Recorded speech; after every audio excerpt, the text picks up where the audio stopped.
New Republican strategy just dropped. Oh my goodness. So if you haven't heard, Tim Walz had a speech yesterday at the DNC, and he was shouting out his family, to which his son was crying and pointed at the stage and was like, "That's my dad, that's my dad." Very heartwarming, right? Very, hallmark moment of a son being proud of his father on stage, and crying.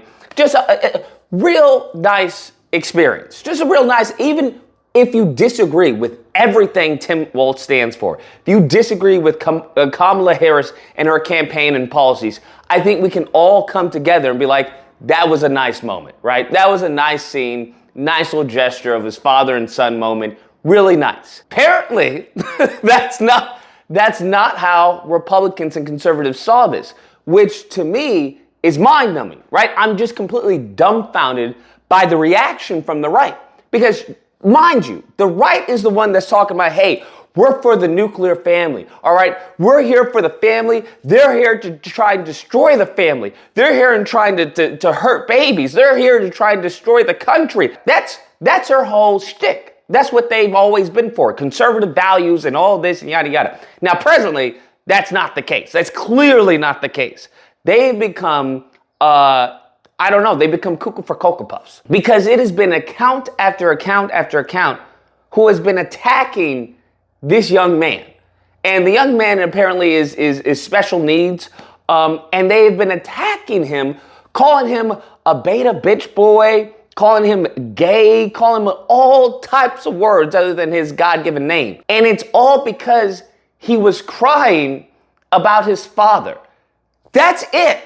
It's not because, hey, he had on the future is women a pin. It's not because he was had, LGBT shirt that said, hey, the LGBT are here, we're proud. None of that, bruh. None of that. It was simply due to him crying at a very powerful moment of his father acknowledging him and him being proud, saying, hey, that's my dad. That's my dad. That is what Republicans and conservatives have sunk into. And I would argue that this is not really a reflection of Republicans or conservatives, to be honest with you. I would say this is a reflection of Trump. Trump has been the one that has ushered in this foolishness, that has ushered in this light left, because that's what the right is. It's not really right. It's not really conservative. It's light left. It's light Democrats, okay? If you like Democrats or if you like progressives, okay, but you don't like it that much, then vote for MAGA. Then vote for Trump, because that's what he's ushered in. And you're seeing this very vicious, cruel, a perverse attack on this kid who has done nothing. The kid has done nothing.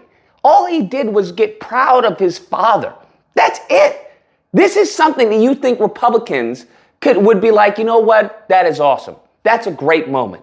That is something great. Even if you wanted to spin it, right? If you wanted to spin it, maybe you could be like, hey, that moment that he shared with his father, that's what they want to take from you. That's what they want to remove from you in the schools. That's what they want to remove from you in the White House. That's what, right? Something.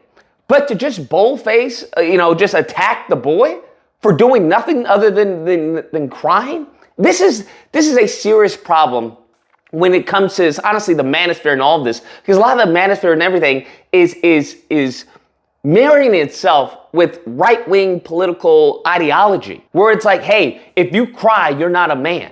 And then you find out why the suicide rates are so high. You find out why they can't have a stable relationship with a woman.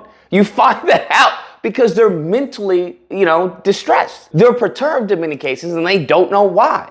And you come to find out that it's this false sense of bravado, this false sense of masculinity. Hey, don't cry, no matter what. You just don't cry. Men don't cry. If you cry, you're a little bitch. And it's like, you're telling me you're not going to cry if you have, your daughter gets married? You're telling me you're not going to cry as far as if a loved one perishes? You're telling me you're not going to cry upon, a loved one or your child as far as achieving greatness? You're not going to have a proud moment?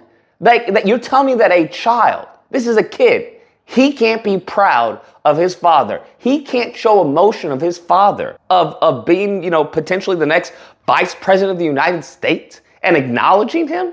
That can't happen. It's a travesty what the Republican Party has become. It's a travesty, absolute travesty, what they have turned into. They've turned into a bunch of bitter, angry, spiteful group of people who constantly want to blame Democrats for all their problems. And I'm like, that's not the Republican Party that I remember. That's not the conservative movement that I grew up in. And the only difference is Trump. Trump, as I said, has destroyed the Republican conservative movement. I don't think any actual Republican recognizes it. No one. Because it's become very much a cult. And no matter what the cult leader says, even if it goes against tenets and principles of conservatism, of what the Republican Party allegedly stood for, they agree with it. And this is where it's gotten us, to where they're now attacking, a special needs kid for being proudful of his father and crying. That's where we are. I think that's a travesty, man. Not only is it to be a little pragmatic, not only is it strategically stupid, because even if you're an independent, like if you see a group of people and it's from the right attacking a kid for being proud of his father, that's not even strategically a smart move. Even if you don't like the kid, right? If you hate the kid, that's strategically not a smart move to do publicly.